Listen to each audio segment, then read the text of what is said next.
की बात करें तो एक बार हम राजकीय चिन्ह को फिर से जल्दी से देख लेते हैं। देखो कल जो यहां तक हमने क्लास छोड़ी थी, कहां तक छोड़ी थी, तो सर आपने हमें मध्य प्रदेश का राजकीय चिन्ह बताया था। जल्दी से एक बार बता देते हैं।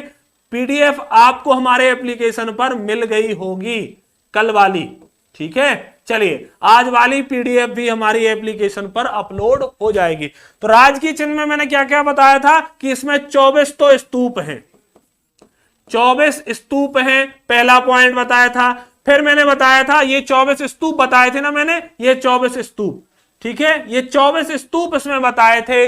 दूसरा मैंने बताया था कि मध्य भाग में लिखा है सत्यमेव जयते, यहां से भी प्रश्न हो सकता है, सत्यमेव जयते, ठीक है, सत्यमेव जयते। और क्या हो सकता है, फसल, कौन सी फसल इसमें इंगित की गई है, तो वो हमने देखी थी धान और गेहूं, धान और गेहूं की फसल, ठीक है सर। और सर तो और हमने इसमें देखा था कि अशोक स्तंभ, अशोक स्तंभ, और इसमें क्या है, अशोक स्तंभ में किसकी आकृति, सभी को पता है सिंह आकृति, ठीक है, सिंह आकृति। और सर क्या है, तो और देखो यहां पर लिखा हुआ है मध्य प्रदेश, मध्य प्रदेश शासन। सर और क्या है, तो और इसमें है हमारा राजकीय बरगद का वृक्ष, बरगद का वृक्ष। ये सारी चीजें हमने यहां तक कल अपने लेक्चर को छोड़ा था, ठीक है। ये सारी चीजें आपको याद रखनी है, ठीक है। तो इनमें से कोई भी नहीं भूलेगा क्योंकि राजकीय चिन्ह से अब प्रश्न होने वाले हैं। चलिए अब यहां से हम स्टार्ट करते हैं अपना आज का लेक्चर। चलिए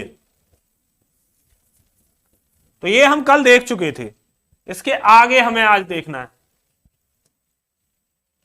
अब आपको जैसे मैंने बताया था कि मध्य प्रदेश का राजकीय गान, तो मध्य प्रदेश का राजकीय गान क्या है, लिखा हुआ है सुख का दाता सबका साथी, शुभ का यह संदेश है, मां की गोद पिता का आश्रय, मेरा मध्य प्रदेश है। तो अगर सीधा एक लाइन में बोले राजकीय गान, राजकीय गान तो मैं बता भी चुका हूं, राजकीय गान कौन सा है, अपना मध्य प्रदेश नहीं है, ये मेरा मध्य प्रदेश, तो सीधा याद रखेंगे मेरा मध्य प्रदेश। किसने लिखा है, तो आपको मैंने कल बताया था, आज फिर से बता देता हूं, रचयिता, रचयिता कौन थे भैया रचयिता, तो ये थे रचयिता आपके सामने हैं, ये जो दिख रहे हैं आपको वरिष्ठ पत्रकार, कौन है, वरिष्ठ, वरिष्ठ पत्रकार, वरिष्ठ पत्रकार हमारे महेश श्रीवास्तव, महेश, महेश श्रीवास्तव, श्रीवास्तव, ठीक है, ये वरिष्ठ पत्रकार महेश श्रीवास्तव। और अगर हम बात करें किस वर्ष, किस वर्ष, सबसे बड़ी बात है किस वर्ष, तो क्या आप बता पाएंगे किस वर्ष, तो सर वर्ष 2011, वर्ष 2011 याद रखेंगे। 2011 में क्या, मध्य प्रदेश का राजकीय गान इसे घोषित कर दिया गया था।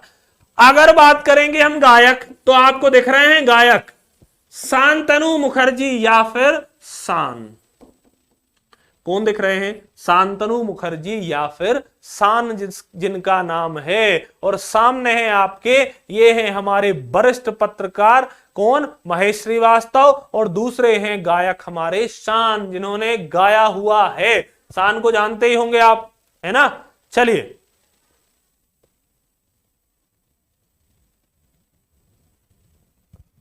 चलिए आगे बढ़ते हैं हम।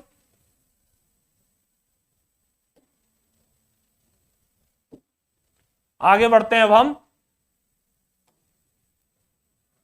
लिखा हुआ है, अब लिखा क्या हुआ है लिखते हैं हम, ये क्या है, ये क्या है हमारा राजकीय, राजकीय पक्षी। तो राजकीय पक्षी कौन है हमारा, अब बताओ भैया, राजकीय पक्षी तो इसके दो तीन नाम है, एक तो अपने को पता है साहे बुलबुल, साहे बुलबुल, साहे बुलबुल, या इसका नाम है दूधराज, दूधराज, या और क्या नाम है, या तो साहे बुलबुल नाम से आ सकता है या दूधराज, और क्या, बिल्कुल, शान का नाम शांतनु मुखर्जी है। दूधराज साहे बुलबुल, दूधराज साहे बुलबुल या इंडियन फ्लाई केचर, क्या है इसका अन्य नाम? Indian fly केचर। ठीक है, अन्य नाम क्या है? इंडियन फ्लाई केचर या पैराडाइज, क्या? Paradise, paradise fly केचर, paradise fly केचर। ठीक है, पैराडाइज फ्लाई केचर, याद रखना ये। और क्या है सर? तो इसको कब, इसको वर्ष 1981, वर्ष 1981 में इसको क्या बनाया गया था? राजकीय पक्षी। और यह कुछ इस तरह दिखता है, यह है हमारा दूधराज। कहां पर पाया जाता है यह? कहां पर पाया जाता है? कहां पर पाया जाता है? यह पाया जाता है सरदारपुर, सरदारपुर, सरदारपुर और सेलाना अभ्यारण्य, सेलाना अभ्यारण्य। सरदारपुर कहां है सर? धार, और सेलाना है सर रतलाम। ठीक है, सेलाना अभ्यारण्य और सरदारपुर अभ्यारण्य में यह पाया जाता है। ठीक है, साहे बुलबुल। चलिए, बिल्कुल, ये क्या है? पैराडाइज फ्लाईकेचर इसका वैज्ञानिक नाम है। आगे बढ़ते हैं अब हम।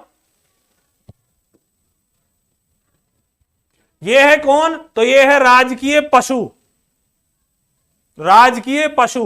तो राजकीय पशु कौन सा है भैया? ये राजकीय पशु, राजकीय पशु है हमारा बारहसिंगा, बारहसिंगा।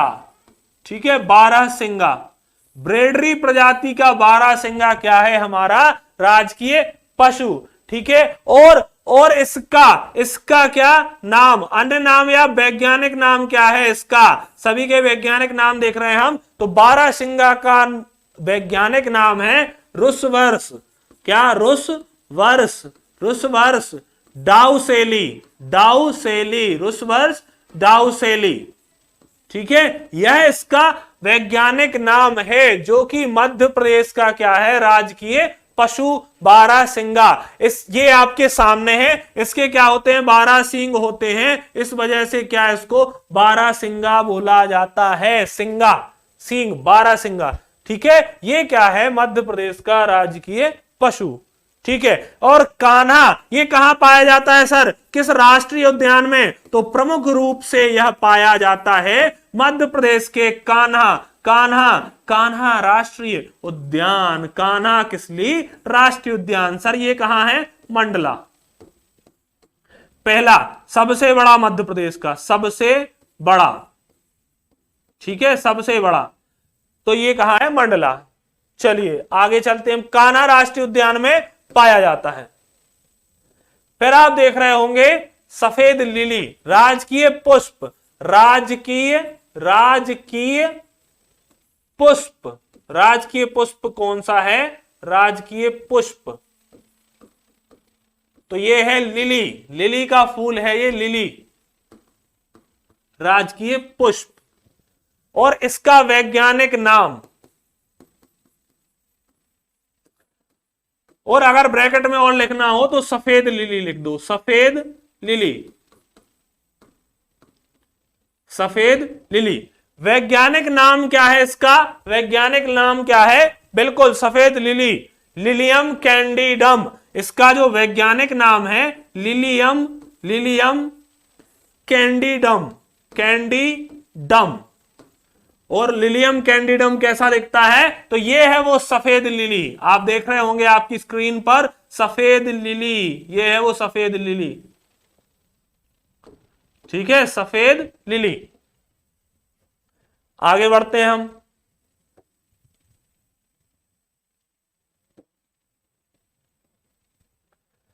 अब लिखेंगे हम क्या? मलखंभ। फोटो दिख रही है हमें, तो अब ये मलखंभ है, मलखंभ।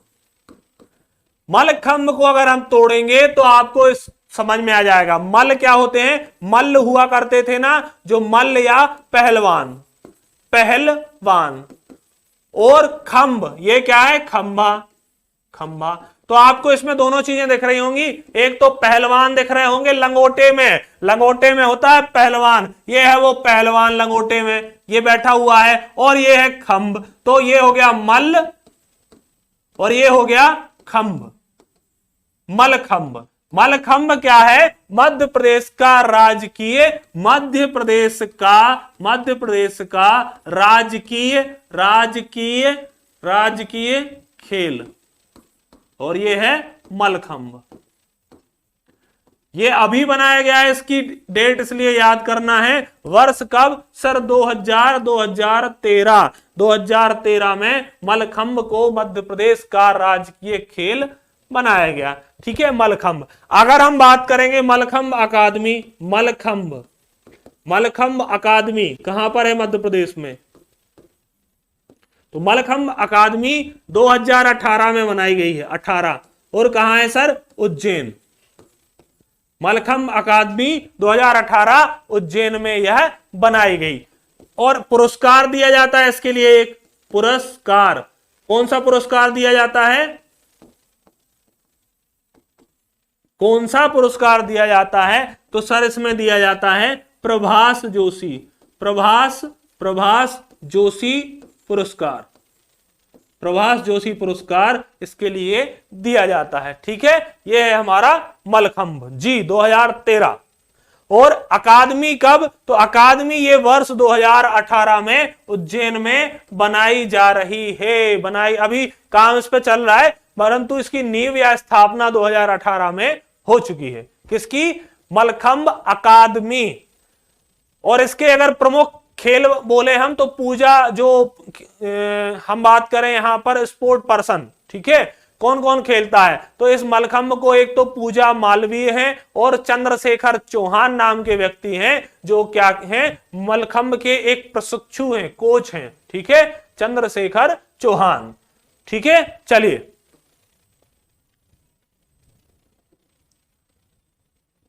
आगे आपको दिख रही है मछली,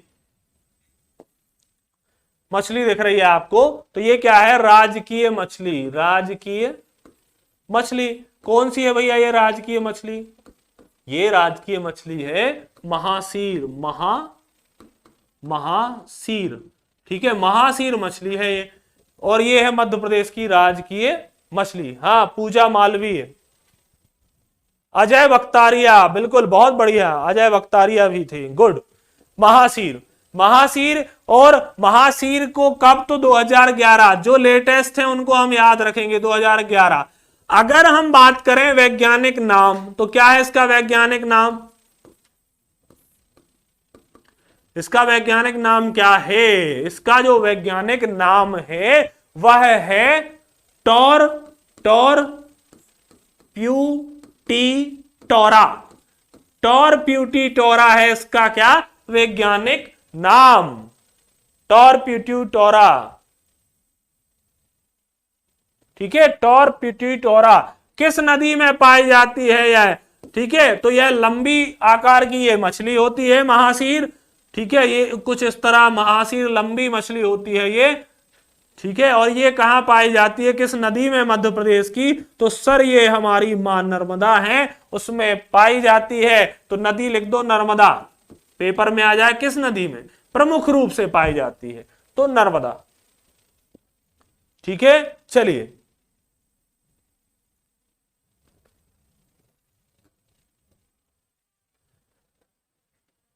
आगे बढ़ते हैं हम। अब आपको दिख रहा है बट वृक्ष, मध्य प्रदेश का राजकीय वृक्ष, मध्य प्रदेश का राजकीय वृक्ष, मध्य प्रदेश का राजकीय वृक्ष कौन सा है भैया? तो ये है वट वृक्ष, वट वृक्ष, या फिर बरगद का पेड़, बरगद, बरगद। ठीक है, बरगद। तो अगर हम बात करें वट वृक्ष या बरगद, तो इसका अन्य नाम या वैज्ञानिक नाम क्या है भैया? वैज्ञानिक नाम, वैज्ञानिक नाम क्या है इसका? तो इसका जो वैज्ञानिक नाम है वह है क्या? Ficus, ficus benghalensis, benghalensis. इसका जो वैज्ञानिक नाम है वह है फाइकस वैंगलेंसिस। इसको क्या हमारे मध्य प्रदेश शासन के जो वो चिन्ह है, राजकीय चिन्ह, उसमें प्रदर्शित किया गया है। पेपर में प्रश्न ऐसा हो सकता है कि किस राजकीय चिन्ह को, मध्य प्रदेश के राजकीय चिन्ह को इसमें प्रदर्शित किया गया है, वह कौन सा चिन्ह है मध्य प्रदेश का, तो वह वट वृक्ष ही है अन्य चिन्हों में से जिसको प्रदर्शित किया गया है मध्य प्रदेश के राजकीय चिन्ह में। ठीक है, आ रहा है समझ क्या बोला मैंने प्रश्न? मैंने बोला पेपर में कैसा प्रश्न हो सकता है, पेपर में ऐसा प्रश्न हो सकता है कि जो ये हमारा वट वृक्ष है या बरगद, तो प्रश्न रिवर्स में होगा कि मध्य प्रदेश शासन के राजकीय चिन्ह में मध्य प्रदेश का कौन सा राजकीय चिन्ह प्रदर्शित किया गया है, तो वो है कौन सा, वट वृक्ष या बरगद। ठीक है, ऐसे प्रश्न इससे थोड़े हटके हो जाते हैं हमें। अब आप स्वयं सोचें, आप हॉल में बैठे हो, एमपीएसआई प्रश्न लिखा हुआ है मध्य प्रदेश शासन के राजकीय चिन्ह में निम्न में से मध्य प्रदेश का कौन सा राजकीय चिन्ह प्रदर्शित किया गया है, तो हम क्या बोल देंगे, वट वृक्ष या बरगद का पेड़। अन्य प्रश्न क्या होगा इससे, मध्य प्रदेश का राजकीय वृक्ष कौन सा है, वट वृक्ष नाम हो सकता है उसमें, बरगद का पेड़ हो सकता है उसमें, और इसका वैज्ञानिक नाम क्या है, तो हम बता देंगे फाइकस वैंगलेंसिस क्या है इसका राजकीय वो वैज्ञानिक नाम है। ठीक है, 2011 प्रतीक मिश्रा, सर महासीर मछली को कब राज्य मछली बनाया गया? ठीक है, चलिए, बनियान ट्री बोलते हैं, बिल्कुल, प्रगति राजपूत, बनियान ट्री या बरगद का पेड़।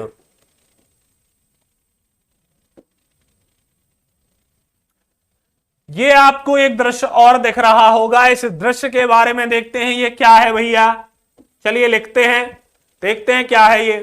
तो मध्य प्रदेश का राजकीय नृत्य, मध्य प्रदेश का राजकीय नृत्य। तो मध्य प्रदेश का राजकीय नृत्य कौन सा है, बताएंगे क्या आप लोग? बताएं भैया, राजकीय नृत्य कौन सा है मध्य प्रदेश का? भाई साहब माच नहीं है, माच गलत लगा रहे हैं, मैंने बोला है नृत्य। इस शब्द को पकड़ के बैठना है, नृत्य और नाट्य दोनों अलग अलग चीजें हैं। और ये क्या है, राई। राई क्या है, नृत्य मध्य प्रदेश का। ठीक है, नृत्य, डांस, फोक डांस होते हैं ना जो, वो तो राई है ये। अब अगर हम बात करें राई, तो ये क्या है, बुंदेलखंड का, किस अंचल में होता है ये फेमस, बुंदेलखंड का प्रसिद्ध लोक नृत्य, बुंदेलखंड का प्रसिद्ध लोक नृत्य है ये। आप सामने फोटो देख रहे होंगे, इसमें क्या है, ये महिलाएं नृत्य करती हैं इस ओर, और बीच में यह पुरुष आपको दिख रहा है, नृत्य करता हुआ दिखेगा। ये क्या है, विशेषकर से बुंदेलखंड का प्रसिद्ध लोक नृत्य है। परंतु यह क्या है, और इसी को क्या बनाया गया है, मध्य प्रदेश का राजकीय नृत्य। अगर हम बात करें तो क्या होता है कि इसमें दो पात्र होते हैं, पात्र होते हैं इसमें, कौन से, दो पात्र होते हैं। कौन कौन से होते हैं भैया, एक होती है बेड़नी, और एक होता है विदूषक।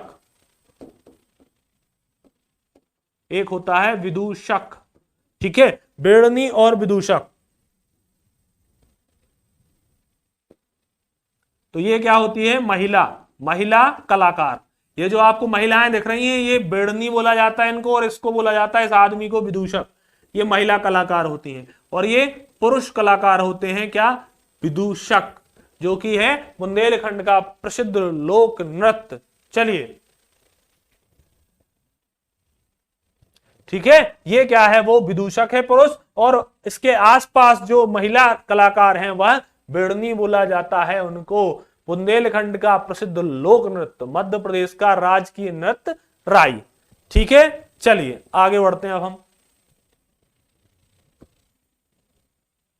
फिर आपको दिख रहा है कुछ ये फसल दिख रही है, क्या है इसका नाम भैया? मध्य प्रदेश की राजकीय फसल। मध्य प्रदेश की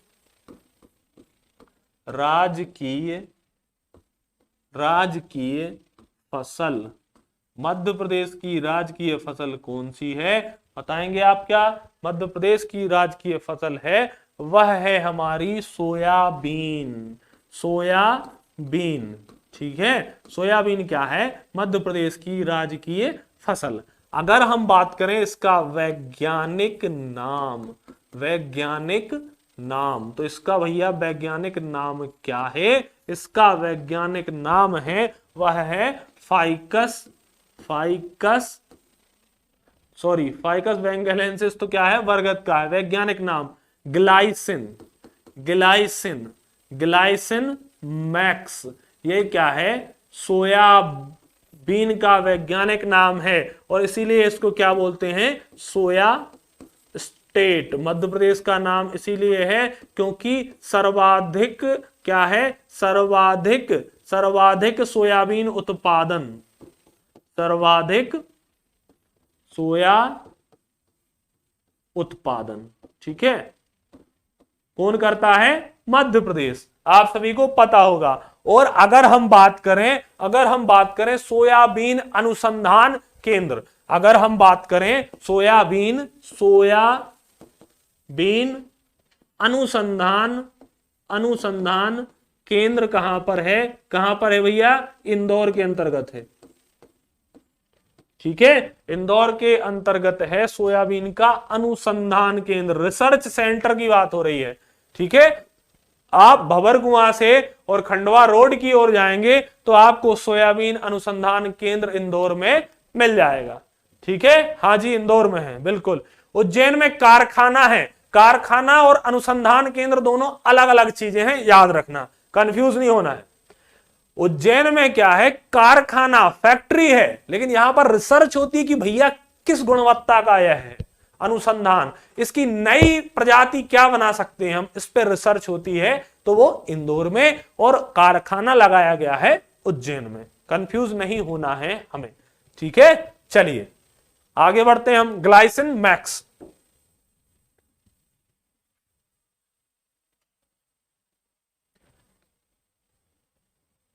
मैंने बताया है कारखाना है उज्जैन में, ठीक है। बिल्कुल निश्चिंत रहे, मैं आपको तरीके से जो भी चीजें होंगी वो अलग अलग करके बताऊंगा। अब अपने को कंफ्यूजन ये है उज्जैन में है, बिल्कुल उज्जैन में नहीं है, रिसर्च सेंटर की बात कर रहे हैं, अनुसंधान केंद्र, ठीक है। कारखाना है वहां पे।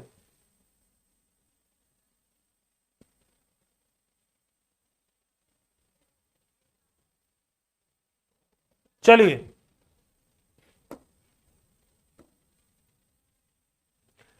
ये क्या दिख रहा है आपको? अब ये आपको क्या दिख रहा है? तो मां नर्मदा, राजकीय नदी।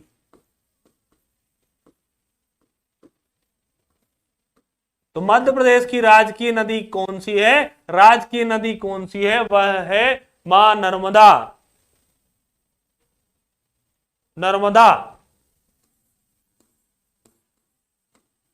राजकीय नदी है, वह है नर्मदा। इसको जीवित नदी घोषित किया गया है। मध्य प्रदेश की प्रथम जीवित नदी, मध्य प्रदेश की प्रथम जीवित नदी कौन सी है? नर्मदा। और इसको कब घोषित किया गया? 2017। जो इंपॉर्टेंट है वो डेटे हम यहां लिखते जा रहे हैं, ठीक है, जहां से प्रश्न हो सकता है। मध्य प्रदेश की प्रथम जीवित नदी 2017 में मां नर्मदा को घोषित किया गया है। चलो जी, साथ में उम्मीद है आप नोट भी कर रहे होंगे और इसकी पीडीएफ आपको हमारे एप्लीकेशन पर मिल जाएगी। चलिए ये और देखते हैं हम। मध्य प्रदेश की ये क्या है? मध्य प्रदेश की राजकीय फसल। क्या दिख रहा है आपको? मध्य प्रदेश की राजकीय, मध्य प्रदेश का राजकीय फल, मध्य प्रदेश का राजकीय फल। कौन सा है भैया मध्य प्रदेश का राजकीय फल? वह है आम। और इसका वैज्ञानिक नाम, वैज्ञानिक नाम क्या है इसका? इसका वैज्ञानिक नाम है सर, ये क्या है? Mangifera indica. Mangifera indica. ठीक है, ये क्या है? इसका वैज्ञानिक नाम है मेंगीफेरा इंडिका। ठीक है, राजकीय फल आम। अगर हम बात करें तो आम अनुसंधान केंद्र मध्य प्रदेश का आम अनुसंधान केंद्र कहां पर है? कहां पर है भैया आम अनुसंधान केंद्र मध्य प्रदेश का? बताएंगे क्या? Mangifera indica. चलिए, इसमें क्या आम अनुसंधान केंद्र गोविंदगढ़। और गोविंदगढ़ कहां आता है भैया? तो गोविंदगढ़ आता है सर रीवा में, गोविंदगढ़ रीवा। ठीक है, अगर हम बात करें तो एक फेमस यहां पर प्रजाति पाई जाती है, प्रजाति कौन सी है? नूरजहां। नूरजहां, नूरजहां आम कहां मिलता है? अलीराजपुर। अलीराजपुर जो कि गुजरात की बाउंड्री पर पड़ता है। अलीराजपुर हमारा एक जिला नूरजहां। और ये नूरजहां किसकी फेमस किस्म है? आम की। ठीक है, आम की प्रजाति। ये कहां से आई है सर? अफगानिस्तान। अफगानिस्तान, अफगानिस्तान से यह नूरजहां प्रजाति लाई गई है मध्य प्रदेश में। और ऐसा कहा जाता है कि इसका एक आम 2-2, 3-3 किलो का होता है। ठीक है, एक आम जी।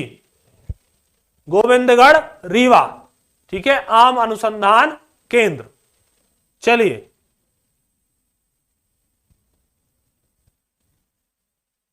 जी कट्ठीवाड़ा कहां आता है? अलीराजपुर के अंतर्गत ही आता है कट्ठीवाड़ा। तो ये हमारे क्या थे? राजकीय चिन्ह। ठीक है, इसके बाद यहां से हमारा मध्य प्रदेश अब स्टार्ट होगा। सिर्फ और सिर्फ अभी तक हम देख रहे थे मध्य प्रदेश का सामान्य परिचय और उसके जो राजकीय चिन्ह थे। ठीक है, चलिए, जीवित नदी मतलब एक जिस प्रकार से किसी मनुष्य को यहां पर आप उसको नुकसान पहुंचाओगे नदी को, तो आपको क्या कर दिया जाता है? किसी भी अगर मनुष्य को आप जैसे नुकसान पहुंचाते हो तो वो क्या कर देता है? आपके ऊपर केस कर देगा। इसी तरीके से अगर मां नर्मदा को कोई नुकसान पहुंचाएगा तो जिस प्रकार एक सामान्य व्यक्ति पर हमला करने या फिर उसको नुकसान पहुंचाने पर केस लगाया जाता है, उसी प्रकार इसको भी एक जीवित मनुष्य की तरह दर्जा दिया गया है नर्मदा नदी को। ठीक है, अच्छा, राज्य का नाट्य, चलो वो और लिख लो, लिख लो। राजकीय नाट्य रह गया है, चलो लिख लो, राजकीय नाट्य। राजकीय नाट्य कौन सा है भैया? राजकीय नाट्य मध्य प्रदेश का राजकीय नाट्य। तो मध्य प्रदेश का राजकीय नाट्य है वह है माच, या कई जगह लिखा होता है माचा। ठीक है, और ये क्या है? कहां का है? मालवा। मालवा का प्रसिद्ध लोकनाट्य, लोक नाट्य। ठीक है, ये है मालवा का प्रसिद्ध लोक नाट्य। ठीक है, माचा या माच।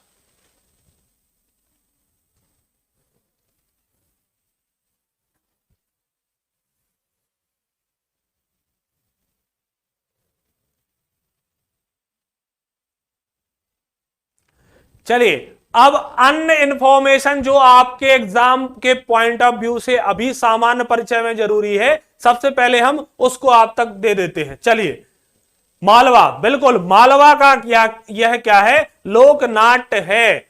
चलिए, अब हम आगे बढ़ते हैं। तो सबसे पहले अगर हम बात करें मध्य प्रदेश में कुल विधानसभा सीटें, अगर हम बात करें मध्य प्रदेश में कुल विधानसभा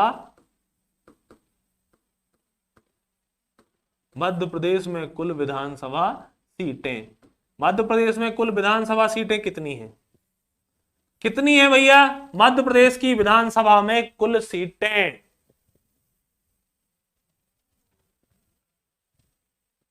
बताएं जल्दी। लोकगीत, जब हमारे लोकगीत आएंगे तो हम लोकगीत सब पढ़ा देंगे। ऐसे जो मेन प्रश्न होते हैं हमें मुद्दे पर ही रहना है, अननेसेसरी के प्रश्न जहां तक प्रश्न हो सकता है वो हम सारे कवर करेंगे, बिल्कुल निश्चिंत रहें। अभी के लिए जो हमने लिखा हुआ है, क्या लिखा है? मध्य प्रदेश में कुल विधानसभा सीटें, कितनी विधानसभा सीटें हैं मध्य प्रदेश की, ये बताओ। तो मध्य प्रदेश में कुल विधानसभा सीटें अब कितनी हैं? अब 230 प्लस 1 कितनी है या थी? बताओ जल्दी। तो देखो अब जो वर्तमान में है सीटें वो सर 230 हैं। पहले यह कितनी हुआ करती थी? पहले सर ये हुआ करती थी 230 प्लस 1। तो ऐसा क्यों सर कि अब 230 प्लस 1 थी जो अब 230 हो गई? क्यों हुआ है ऐसा? ऐसा इसलिए हुआ है कि देखो एक सीट जो थी, एक सीट वह किसकी थी? एक सीट वह थी एंग्लो इंडियन,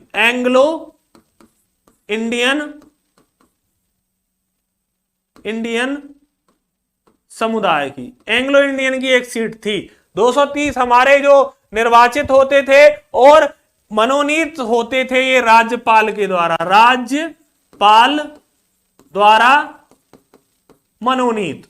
राज्यपाल इनको सीधे मनोनीत कर देता था, मनोनीत, ठीक है, राज्यपाल द्वारा मनोनीत होता था। यह एक सीट जो एंग्लो इंडियन समुदाय की सीट थी, ठीक है। अब हम देखते हैं पहले कितनी थी? 230, अब है वो पहले थी एक 231, अब है 230। हुआ क्या है? तो जो हमारी भारत सरकार है, क्या केंद्रीय सरकार, केंद्रीय सरकार, इसने एक बिल पारित किया। इसने क्या? एक जो 126वां संविधान संशोधन बिल, 126वां ये संविधान और ये संशोधन और ये क्या था? बिल है, विधेयक नहीं है, बिल, ठीक है। 126वां संविधान संशोधन बिल केंद्र सरकार ने पारित किया और मोदी सरकार ने क्या कहा कि ये जो एक सीट रहती है या जितनी भी सीटें जिस राज्य में है, एंग्लो इंडियन समुदाय की सीट को खत्म कर दिया जाएगा, ठीक है। एंग्लो इंडियन का अर्थ, चलो एंग्लो इंडियन का अर्थ बताते हैं। एंग्लो इंडियन समुदाय वह था भारत में या मध्य प्रदेश में, एंग्लो इंडियन समुदाय वह था भारत या मध्य प्रदेश में जो कि स्वतंत्रता के समय, जब भारत क्या हुआ? आजाद हुआ। कब हुआ? 1947 में। तो जब भारत आजाद हुआ उस समय क्या हुआ था कि जो भी अंग्रेज रहते थे, अब अंग्रेजों से ही हम गुलाम थे, आजादी मिली तो कुछ अंग्रेज क्या हुए? यहीं परमानेंट बस गए। ध्यान से सुनना, एंग्लो इंडियन मतलब ये था कि जो कुछ अंग्रेज थे वो यहां पर परमानेंट, आजाद भी हो गया भारत और यहां पर रहवासी के तौर पर रुक गए कि हम यहीं रहेंगे, हमें अच्छा लगने लगा, यहां हमें अच्छा लगने लगा, अब यहां हम भारत को छोड़ के नहीं जाएंगे, सब कुछ बढ़िया लग रहा है यहां। तो वो अंग्रेज यहां पर रुक गए। अब वो जब अंग्रेज रुक गए तो सरकार ने क्या किया कि भैया उस समय इनकी जनसंख्या ज्यादा थी, तो उनने कहा कि चलो एक सीट में आपके लिए हम मनोनयन रखेंगे, आप वोटिंग नहीं करेंगे, वोटिंग के तहत आप निर्वाचित नहीं होंगे, आपको हमारे जो राज्यपाल महोदय महामहिम हैं ये क्या करेंगे? आपको अपॉइंट कर देंगे, ठीक है। तो वो क्या थे? एंग्लो इंडियन समुदाय के लोग। परंतु समय दर समय क्या हुआ कि एंग्लो इंडियन का जो समुदाय है मध्य प्रदेश से या भारत से खत्म होता जा रहा है, ठीक है, खत्म होता जा रहा है। तो ये क्या हुआ? फिर खत्म होने के बाद इन्होंने क्या किया? मोदी सरकार ने बोल दिया कि अब एक काम करो, रहने दो, इनकी सीट अब हटा दो, ठीक है। 126वां गलत नहीं है बेटा, ध्यान से सुनो मैंने क्या बोला है। मैंने बोला है ये बिल है, बिल कोई विधेयक नहीं होता, जब तक पारित नहीं हो जाता तब तक वह विधेयक नहीं होता। आगे की कहानी सुन लोगे फिर समझ में आएगा, ठीक है, आगे की कहानी पूरी समझ लोगे फिर समझ में आएगा। इसमें मैंने बिल लिखा है, ध्यान से देखो, विधेयक नहीं लिखा है, बिल नंबर है। जरूरी नहीं है कि कोई भी बिल सरकार पेश करे और वो विधेयक बन जाए। जब तक उस पे साइन नहीं होते हैं राष्ट्रपति महोदय के, तब तक वह बिल विधेयक नहीं होता। ये मैंने बिल लिखा है, ठीक है, ध्यान से देखा करें। बिल्कुल क्रम से ही तो चल रहा है आलोक जी, ठीक है, सब क्रम से चल रहा है। यहां से मैं परिचय पढ़ा रहा हूं मध्य प्रदेश का, कोई मैं यहां पर पॉलिटी यहां नहीं स्टार्ट की हुई है, सिर्फ सामान्य परिचय है जिसमें हमने एक एक वैज्ञानिक नाम देखे। अब जाकर के हम क्या यहां पर जो भी मुद्दे हैं मध्य प्रदेश के कि इसमें विधानसभा सीटें कितनी है, इसमें संभाग कितने हैं, वो सारा एक हम डेटा अभी लिख रहे हैं। तो देखो 104वां पूरा कंप्लीट यहां होगा कि जैसे ये बिल आया 126वां संविधान संशोधन बिल, तो 104वां संविधान संशोधन फिर इसमें हो गया, राष्ट्रपति ने कर दिए हस्ताक्षर। कब? 25 जनवरी। कब? लिख लो भैया, 25 जनवरी डेट चाहिए थी ना अपने को, तो लिख लो 25 जनवरी 2020। 25 जनवरी 2020 से क्या हो गया, इस पे फाइनल हस्ताक्षर हो गए और 104वां संविधान संशोधन यहां पर क्या हो गया, लागू हो गया। और उसके तहत मध्य प्रदेश से क्या है, एक सीट को मध्य प्रदेश सरकार ने भी हटा दिया। अब बोला कि हाँ भैया अब हमारे पास 230 सीटें हैं, ठीक है। चलिए, क्लियर हुआ? ये बिल है भैया, बिल, ठीक है, ये विधेयक है, पारित हो चुका है।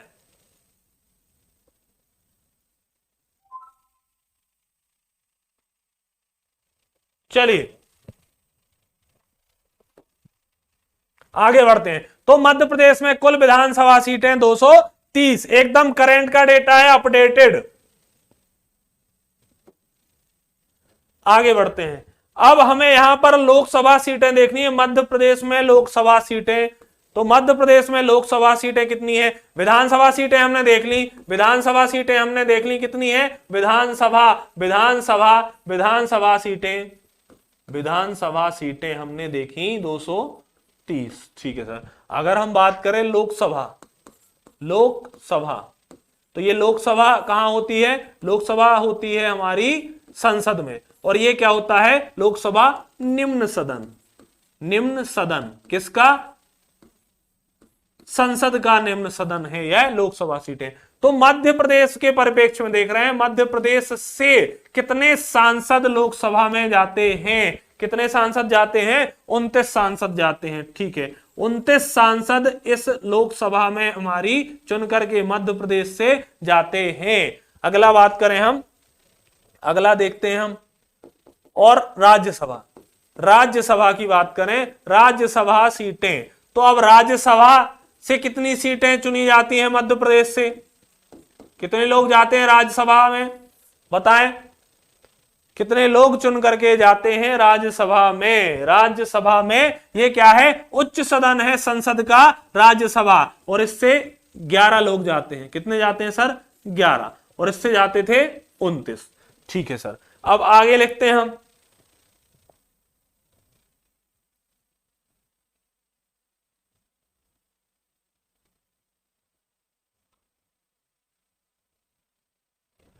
अब लिखते हैं इसमें से, अगर हम बात करें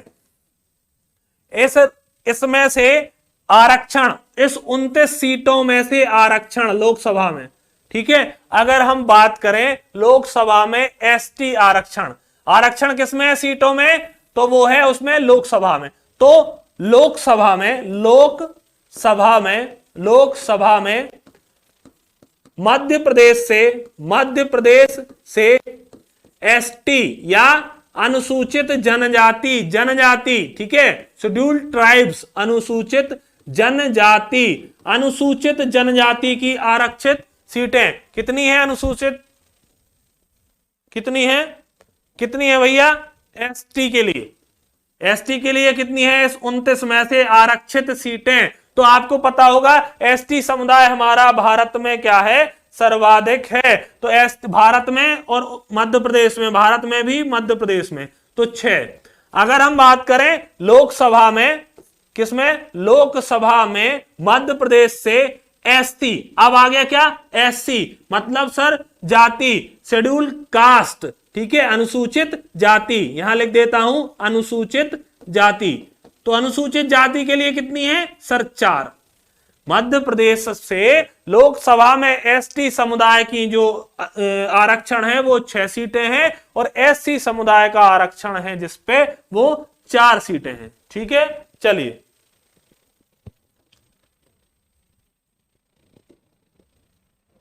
अब अगला देखते हैं हम। अगर हम बात करें मध्य प्रदेश की विधानसभा में, ठीक है, मध्य प्रदेश की विधानसभा में, जो मध्य प्रदेश की विधानसभा है, मध्य प्रदेश की विधानसभा में एसटी शेड्यूल ट्राइब्स अनुसूचित जनजाति के लिए आरक्षण कितना है भैया? अनुसूचित जनजाति के लिए आरक्षण कितनी सीटों पे? तो 47 सीटों पे क्या है? अनुसूचित जनजाति के लिए विधानसभा जो मध्य प्रदेश की है 230 वाली, इसमें कितनी सीटें सर? 47 सीटें हमारे शेड्यूल्ड ट्राइब्स भाइयों के लिए हैं। अगर हम देखें मध्य प्रदेश की विधानसभा में एससी अनुसूचित जाति, जनजाति नहीं जाति, इसके लिए कितनी सीटें आरक्षित हैं? आरक्षण कितना है भैया? कितना है? तो सर ये है 35 सीटों पे आरक्षण। ठीक है, 35 सीटों पर आरक्षण है। और ये किसके लिए? एससी समुदाय। एसटी की जनसंख्या ज्यादा है मध्य प्रदेश में, इसलिए उनको ज्यादा आरक्षण है, 47 सीटें। एसटी की अपेक्षा जनसंख्या कम है, इसलिए 47 से कितनी सीटें कम दिख रही हैं आपको? 12 सीटें। ठीक है, चलिए अब आपको संभाग पता ही होंगे। मध्य प्रदेश में कुल कितने संभाग हैं? पता होंगे, सभी को पता है। मध्य प्रदेश में कुल 10 संभाग हैं। कितने हैं इस मध्य प्रदेश में? संभाग कितने संभाग हैं? तो सभी को पता है, वर्तमान में 10 संभाग हैं। 10 संभाग।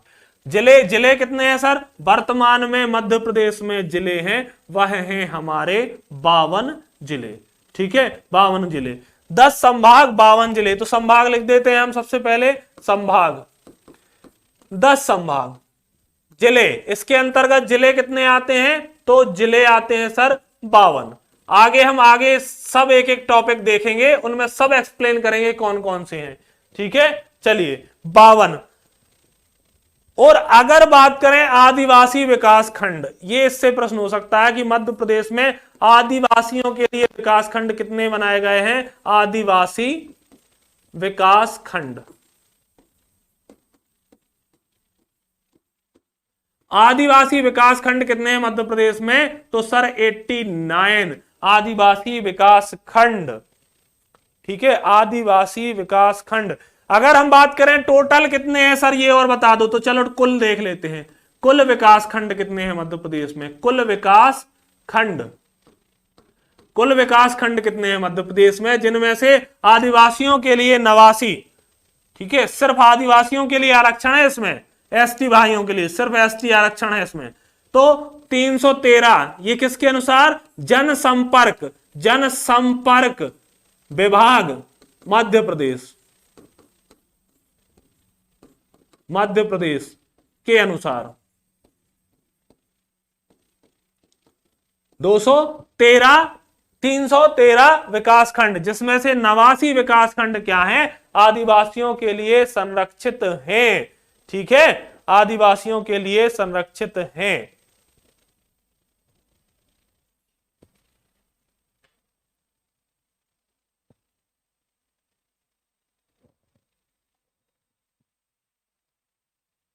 चलिए, तो आज का हमने जो एक मध्य प्रदेश का परिचय है, ये हमने क्रम के अनुसार देखा कि सबसे पहले हमें कौन सा राजकीय चिन्ह था।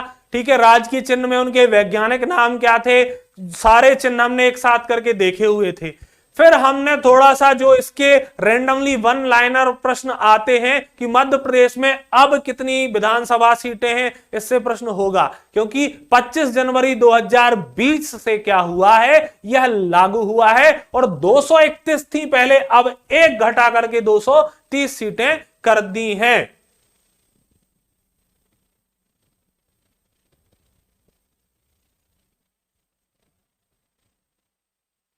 जनसंपर्क विभाग क्या होता है? जनसंपर्क विभाग मध्य प्रदेश सरकार का ऑफिशियली एक विभाग है, जिसमें क्या होता है कि इन सारे जो भी संसाधन होते हैं, मूलभूत सुविधाएं होती हैं और सरकार का लेखा जोखा होता है कि सरकार में अब कौन क्या है, सरकार के बारे में, ठीक है, पूरा एक स्ट्रक्चर होता है उसमें, और इसकी एक वेबसाइट बनाई गई है और उसको क्या बोला गया है, मध्य प्रदेश की जनसंपर्क विभाग की साइट। ठीक है, चलिए अब हम अगले लेक्चर में मिलेंगे। उम्मीद है आपको कुछ नई जानकारी इसमें आज जरूर मिली होगी। इसके बाद से जब हम गठन करेंगे ना, पूरा एकदम सब एक एक चीज गठन की फैला देंगे। अभी ये वन लाइनर क्लास चल रही थी क्योंकि ये डेटा हमें स्टार्टिंग में हमारे पास होना जरूरी है, ठीक है, और इसमें मैंने नए कई फैक्ट बताए हुए हैं, तो पिछले भी लेक्चर आपने 2 नहीं देखे हैं तो जरूर देखें। ये तीसरा लेक्चर आज चल रहा है, ठीक है। चलिए, तो इसके बाद पीडीएफ कहां मिलेगी? सर पीडीएफ आपको मिल जाएगी कहां? हमारे एप्लीकेशन में, ठीक है।